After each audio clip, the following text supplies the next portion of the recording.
Hey y'all, welcome back to another video here with me, Rich on Rich Aesthetic. This video is about how Apple and technology helps with traveling abroad or living abroad. Like in my case, I've been living in China for a year and a half now, and my total time having been in China is 2.5 years. So let's jump into the video. So some of these features came in iOS 15, but they've been greatly improved upon in iOS 16 or expanded in iOS 16. So the first one is live text. Now this allows you to either in the camera or in a screenshot copy and paste anything. Now you might be thinking like, okay, but that's not for traveling. But what if you're shopping online when you're in another country and you don't really read that language? Like I can speak Chinese, but I'm not the best at reading it. So whenever I order things on like Taobao, Chinese Amazon, if I need to like return a product, I have to go through those, the return process in Taobao, and it's all in Chinese because they don't have localization for whatever reason. So having the live text to be able to copy and then quickly translate is so helpful. Now that was expanded in iOS 16 because like you saw in my last video, there is the quick action to just translate the whole screenshot, but that's a little bit wonky right now and makes the text really small, so I hope that's fixed. Or you can just, like usual, copy the text and then translate it yourself. Alright, now that also works great for when you're out and about and you want to use the camera to translate a sign or something. This is a sign actually in my gym, and it's super funny. It just says if your body fat is not less than 6% and your biceps aren't greater than, what is it, like 50 centimeters that it says here in this sign, you should put the weights back. It's hilarious. I was wondering what this whole 50 centimeter thing was, and that's why I translated it. And that was super easy to do in the camera app. And in iOS 16, the Translate app actually now has a camera tab there. So if you live in the Translate app, which I don't yet, but maybe I will start to slowly use it more, now you can just quickly translate things without worrying about having random pictures that you forgot to delete in your photo library. Now this is expanded because obviously when you're traveling abroad, things like units are changing. Now if you're not from the United States, it doesn't matter where you go, you're probably fine unless you come to the United States. But for pretty much any American who doesn't know the metric system, anywhere we go, we may find ourselves needing unit conversion. And with the same live text feature that I was just talking about, you can quickly copy those units and then convert them. Now in iOS 16, this has been improved, and there are just quick actions because it's recognizing that there's some kind of data in the picture. One that I'm using often is translating kilojoules to kilocalories because that's what I'm used to using, but others would be like temperature, but I've been here long enough now to kind of get the temperature, so I use that less often.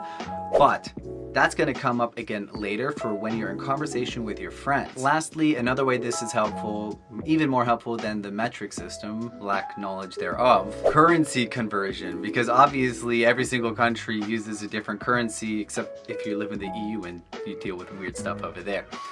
So you can very quickly and easily just see how much things cost in your own currency, which is super helpful. Alright, now what I was just saying about being in conversation with friends, in messages when you send each other units or times, it'll quickly be able to convert those units to what's relevant to you. So if your friend wants to FaceTime with you at 2 p.m., 2 p.m. in America is, I think, like 4 a.m. depending on exact time zone from America that we're talking about here in China. So I can quickly tap on that message, the line that's highlighting that unit there, and it'll already have told me what time that is here, just eliminating the need for me to memorize how far ahead or behind I am at any given point of the day. Again, like if I'm talking with my dad and I'm trying to tell him how much something costs to, borrow some money from him or whatever, I can send him, well, it costs 3,000 yuan, and rather than me having had to convert that for him or him having to go and convert it in Google or whatever, adding work to his plate, right? He can just tap on that 3,000 yuan and it'll automatically convert that for him, which again is just, technology doing the work for us, allowing us to work smarter, eliminate all this busy work that literally doesn't matter. All right, now moving on, back in iOS 15, Apple introduced SharePlay, which a lot of the tech community was like, oh wow, that's only like a year late. Apple plans things so far ahead, they had no idea that there was going to be a pandemic, so like, back off. the fact that there's SharePlay now is just great for the terrible, terrible possibility of another pandemic coming, totally locking down the world. But even better than that, I think long distance relationships nowadays have an even better standing and possibility of staying alive than they ever had before. People basically said it was a game changer when you could talk on the phone with your loved one while they're abroad. Then that expanded to being able to video chat with them while they're abroad and text. And now you can even watch movies or listen to music or whatever together while they're away. You could plan a trip with your loved one in Safari, because the tab groups in Safari can be now shared, and you can like collaborate on the next trip you're going to do when you want to like meet up somewhere if you're living in different places. That's so cool. And the great thing about SharePlay is that's coming to messages too. It's a little bit awkward to always be in a FaceTime call. Like, you know, with my best friend, we may want to watch a movie together, but I don't really need to be looking at my best friend's eyes watching how he's reacting to every moment in the movie. And certainly I don't think I want him watching me, bawling my eyes out at small, parts of movies that he's just doesn't think are, worth crying to. And I'm just, a little soft, sensitive ball of fluff, So yeah. But that being in messages will allow me to at least message him like, yo, that was crazy cool.